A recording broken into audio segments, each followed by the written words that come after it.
Well, we are back with another episode of the Clinical Entrepreneur Podcast, and today's going to be a little vulnerable. I thought we would talk about firing employees. So, I'm going to give you some really what not to do, and I'm going to tell you what not to do because I did it, and it was bad, very bad. And then we're going to talk about what to do. So we're going to talk about hiring, all that has to do with this, and what happens when you don't have someone that works out. Now, when you grow practice, there's going to come a point where you're going to need to hire somebody, right? So when I first started out, this was back in the mid 2000s, I thought, oh my gosh, like I'm seriously dating myself here. So I'm sorry, but you're all going to figure all this out. So back in the mid 2000s, I was like, I don't know. I just rented this 2,400 square foot office and I had multiple treatment rooms and I didn't have all the office furniture in there yet. It was pretty big and kind of empty. And I remember sitting at my little desk back in the back, and it was a little used desk that I got at a garage sale because I didn't have any money. I couldn't put anything together really. Didn't look very nice. I think I had a couple pictures and a couple chairs out in front. They didn't even really match very well. But, I was so happy I was in my space. And I remember at the time thinking, oh my gosh, I need help. Like I was starting to get more and more people that were coming in, getting great results. And I thought, I need to get some help. And so I thought, how am I going to afford to pay somebody $12 an hour? Like the time, that was the going rate.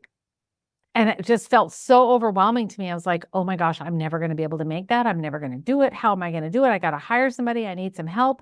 And then in the back of my mind, I honestly was thinking, I don't know how to do this with employees. I don't know how to do this.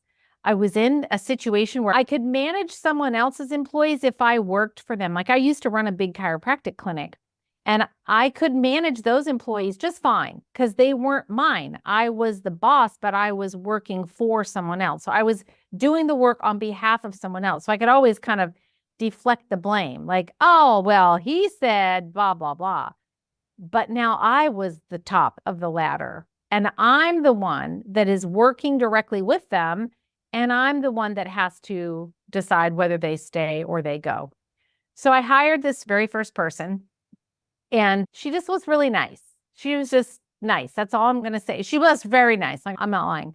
She was very, very nice, but dumber than a rock. She really struggled. She just struggled with common sense things. She struggled with, like, if you take something out of the refrigerator, you should put it back. Like, she just kind of struggled with some of that stuff, like cleaning the bathroom or just wiping things down, to take the cloth that you were wiping everything down with and either put it in the laundry or rinse it out, get it out of sight, put it under the sink if it wasn't wet. Like she just struggled with that stuff. And I would get so upset, but I didn't know how to say anything. And so it kept going on and on and on and on. We got busier and busier and busier. I'm like, she can't handle it. She can't keep up. So I hired someone else for a couple dollars more an hour. And I thought, oh my gosh, now I got two people and I got a $12 person and I got a $14 person. I'm going to go broke. This is going to be the end of Ronda Nelson. And the second person I hired was like, game on. She was great. She just like got in, got it done. We had a great relationship, but now I've got this little outlier person over here, right? She's still not doing the work. And she just kind of, I would ask her to do something and she would very sweetly look at me and she would say, oh, okay. Like that. And I am a quick start kind of person. Like I get an idea and I want to go. Let's get on the horse and let's go. Let's get in the car. Let's go. We have a problem. Let's solve it. I am that person. And so making me crazy. But I was too chicken to let her go. I kept making excuses about not having anything documented. I was too scared to sit down and have that conversation with her and say, hey, listen, I don't think this environment is really where I just didn't know how to do that. So I'm not proud of this. Don't judge me. Please don't. I'm being really honest here. Like I almost did not record this podcast because it's so hard for me looking back. I'm like, oh my gosh, I was such a jerk. But not because my heart wanted to be, but I just didn't know how. And I didn't have anybody to teach me. And so I just kind of started cutting her hours and I kind of just made it so that she didn't have a choice but to quit. That's terrible. And I still, to this day, feel so bad about that. And she wasn't really doing anything wrong. She just really, truly wasn't a good fit. So I kept my superstar person and then we got busy again and I needed somebody else. So I hire somebody else. And the next person comes in. She's real nice. and she seems to do a really good job. But I found out that after hours, she was coming in and she was letting her kids, her teenage kids, come in and kick the ball around in my waiting room. They would move all the chairs out of the way and they would kick a ball around until something broke. And then I had to say, who was in? Well, it was very easy to figure that one out. And then she denied it. And then she lied to me. And then, and then, and then, and then. And so I thought again, oh my gosh, what is wrong with people? Why can't we not just have people that show up and just do the job? Like, do the job. Just do the job. Terrible. I'm being honest. Don't judge me. So I thought, okay, well, I don't know how to deal with her. So I was going out of town. I was actually teaching a seminar. And I'm teaching this seminar and I'm coming back on the freeway, coming back. And I get a text message from her. And it was something about, I don't even remember what the text message was. And I had just had it. I just hit my limit. And I thought, I can't do this anymore. And I pulled over at the rest stop. I know exactly where I was. I know what rest stop on what freeway, where it was. I pulled over in the rest stop on I-5 and I fired her over text. Oh my gosh. Like, I'm clearly failing at this boss thing. It's a good thing that I have one employee that's super good because I would have just screwed the whole thing up. So I fired her over text. And of course, then she files for unemployment and then she files a complaint and then she said it was harassment and then blah, blah, blah, blah. So that didn't go well. It ended up being a nothing burger, but still it was very stressful for me. So I'm thinking I got to get this figured out because I'm clearly suck bad at this people thing. I love people. I don't have a problem with people, but I didn't want to be the bad guy and I didn't know how to start communicating that. So then in comes the third person. And again, she was just a sweetheart and she was just doing her job, but very quiet. She kind of sat off to the side and kind of did her thing and didn't really interact with anybody. And that was fine. And then I hired somebody else to do something else. And she ended up being a wild card. She quit and came back and quit and came back. And finally she just left because I asked her to do something she didn't want to do. And she just said, I quit. And I'm thinking, phew, good. Didn't have to deal with that one. So now I've got two great employees. And I still don't know how to communicate with them. And so I thought, all right, I don't know how to do this and I cannot have this happen again. So I've got to get the balls to be able to do this the right way. So I just started to kind of piece together what I knew. I talked to my dad, who's an entrepreneur. I talked to other business owners, and they all told me the same thing. And so that's what I want to talk to you about today. They all told me the same thing. And they said, when you talk to someone and you're going to give them feedback, I was thinking about it as it being discipline. Like, I don't know why, but I just was thinking like, you're bad and I have to tell you that you're bad. And that didn't feel good for me. And so then I would avoid it because I just didn't want to hurt their feelings. I'm so nice. I just didn't want to hurt anybody's feelings. I wanted to everybody get along, which is its own dysfunction in and of itself. But I just didn't want to hurt anybody. So the better thing was, I thought, was to just ignore it until I've had it. And then I text you from the, freeway and I say, sorry, you're fired. So what I realized was that I needed to make sure that I was doing everything I could possibly do to try and reframe this for myself. So what I did was I thought, okay, this is not you're bad, you're doing wrong. This is just me providing feedback about what you're doing in this environment and how you can better fit into the environment. And everybody said to me, don't let it be about you. Take the emotion out. And I thought, I am an emotional person. I'm a girl. I can't help it. How do I take the emotion out? And the secret was that I came to it as the business owner, not as Rhonda.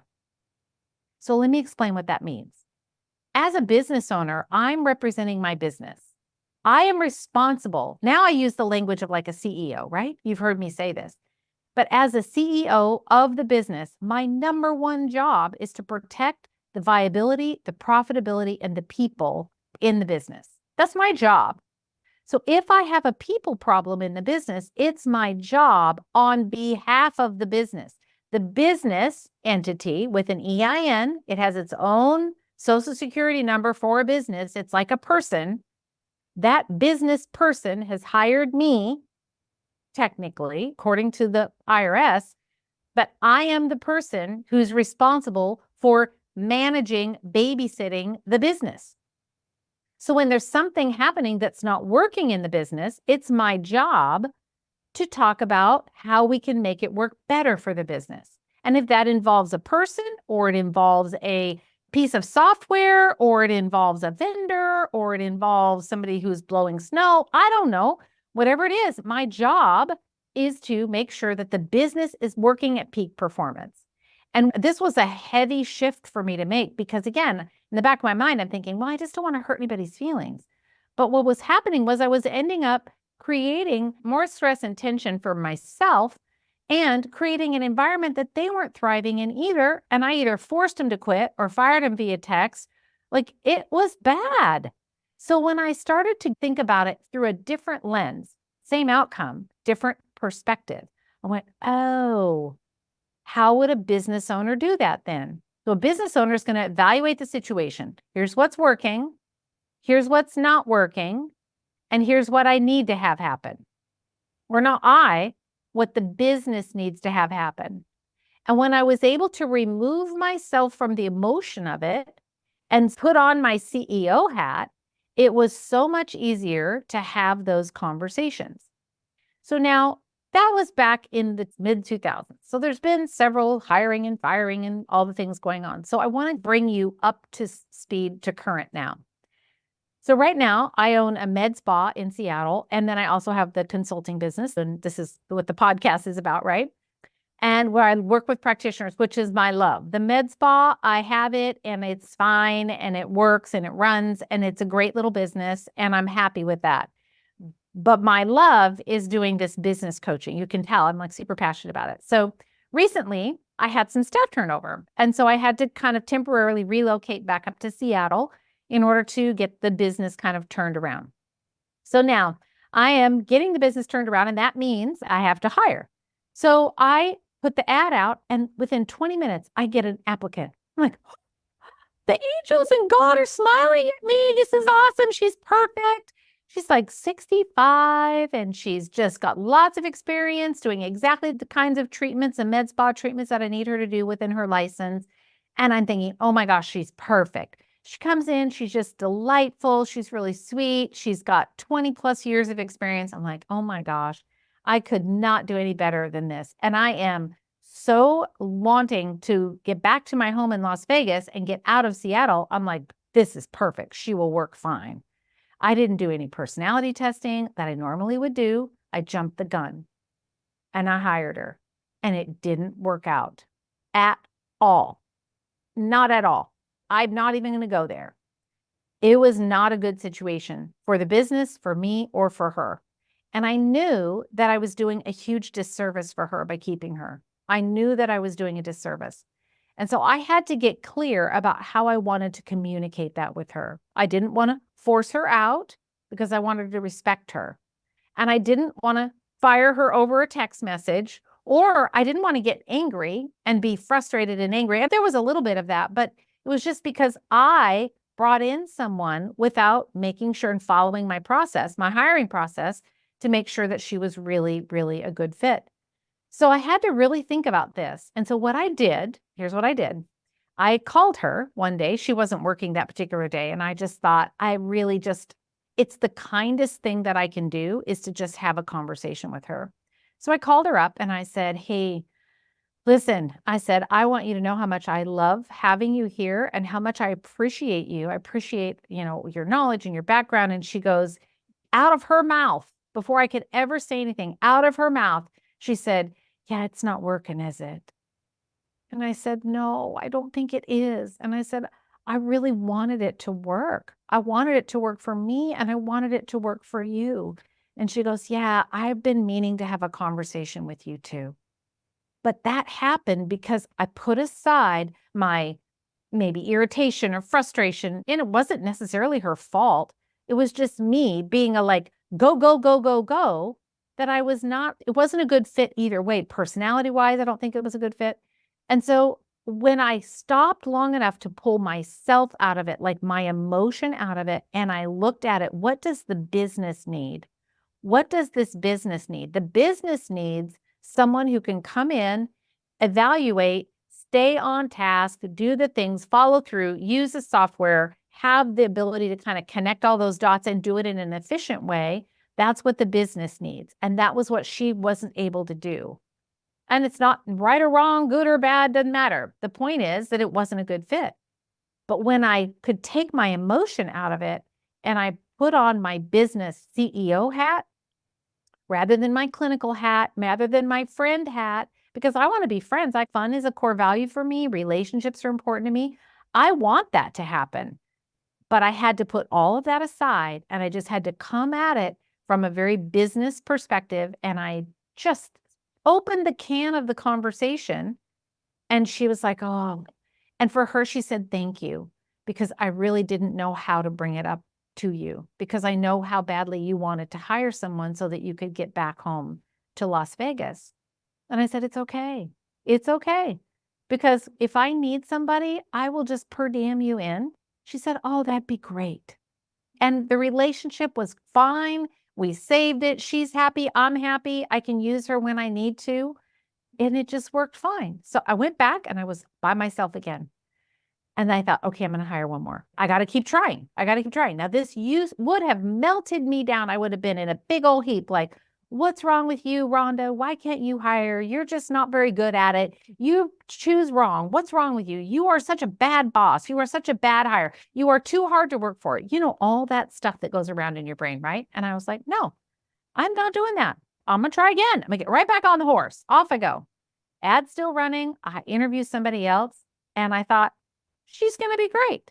She's going to be perfect. So I hire her and she comes in. And after the first week, I'm like, oh no, this is so not going to work. This isn't going to work. There was inappropriate conversation that happened between her and a patient, brand new patient, while we were in the treatment room together. And I thought, oh my gosh, this can't happen. So we came out of the room and I corrected her. I just said, hey, listen, here we maintain professionalism at all times. And so that type of conversation isn't the conversation that we want to have. Oh, okay, she said. So I got back into my being chicken roll and I just let it go on and on and on and on. And she was lying to me. And finally, I just had to go away for a weekend. I was gone. I was doing something different. And I just had to get back to that, put my CEO hat on. And I just said, this isn't fair to her and it's not fair to me. And so I let her go again. This time there were tears, there was blame, lots of finger pointing. Well, you this and you that and da da da da da. And I just kept my CEO hat on and I just said, this is what's right for the business. Like, I'm so sorry it didn't work out, but I don't think that you're the best fit for what we need here in this business. And I walked her to her car and I wished her well. And she's bawling and sobbing and yelling at me and all the things. And I realized that that was represented, even though that was hard, like it hurt my heart for her, but there was so much growth in what I saw, the trajectory of what I did, that I've just over the years, like I've just seen this growth in that I'm now able to separate the emotion from, I want to be your friend and I don't want to hurt your feelings. That's still true.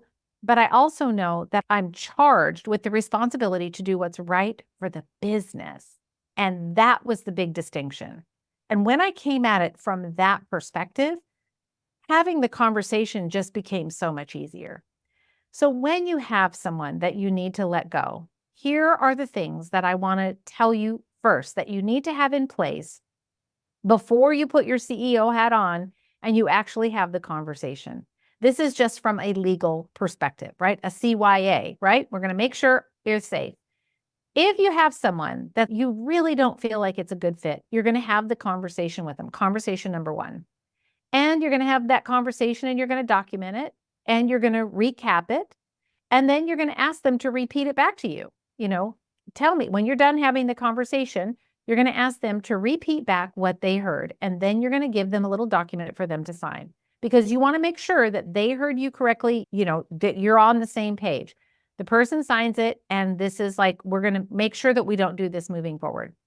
If it happens again, then you can document them again if you want to, or you can let them go. Depends on how the first conversation went.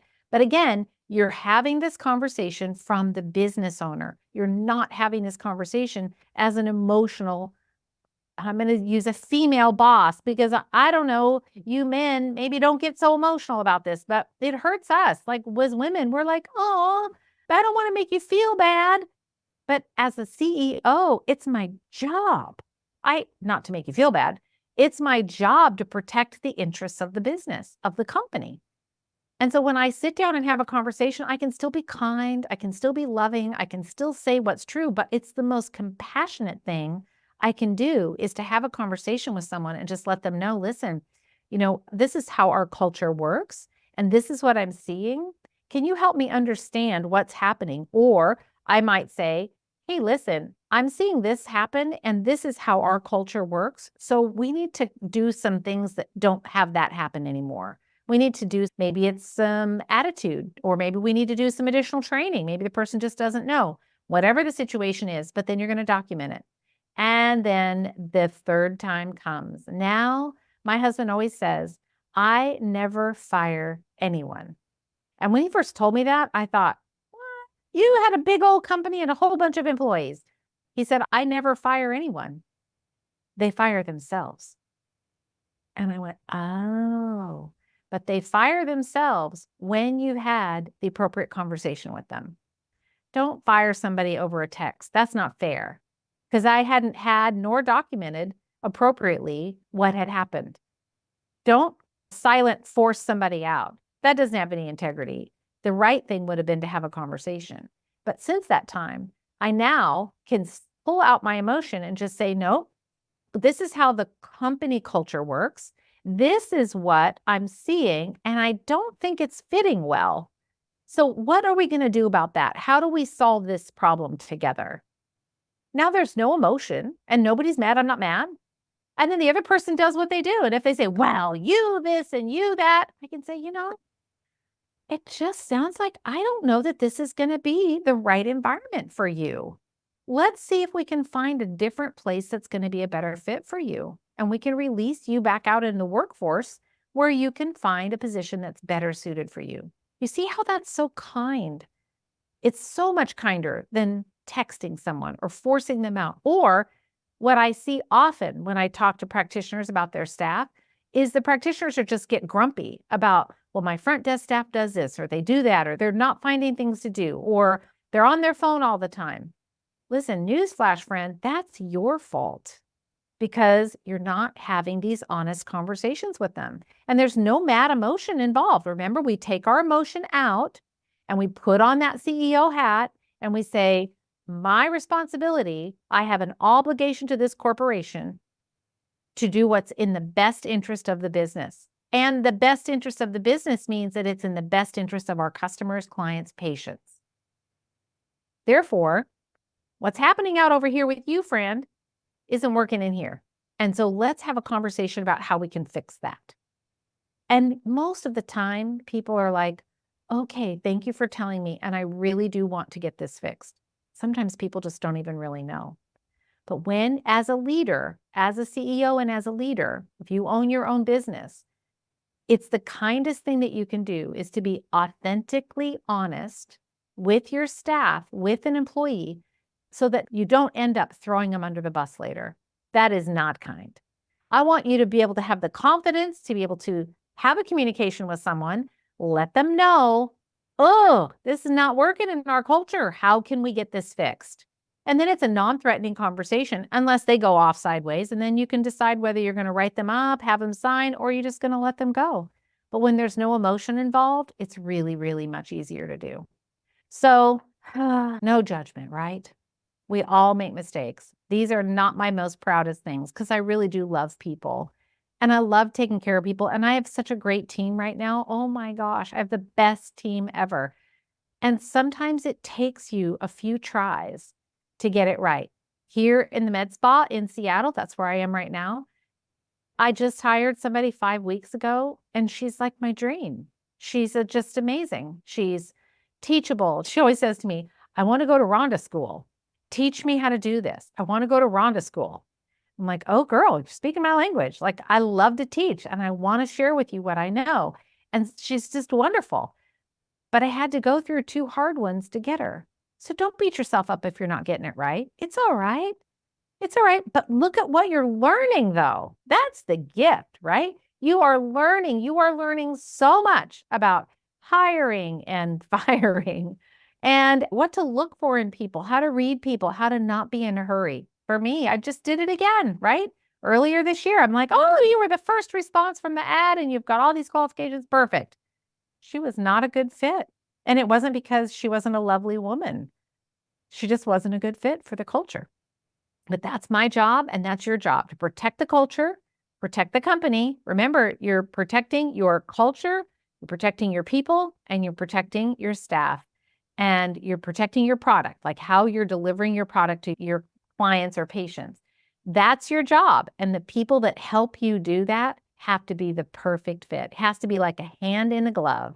And if it doesn't feel like a hand in a glove, then it's time to have some conversations with them. But just leave your emotions in the other room, put on your CEO hat, and show up in your best way to be honestly authentic with them and see if you can help them figure out a way to fit better inside your culture.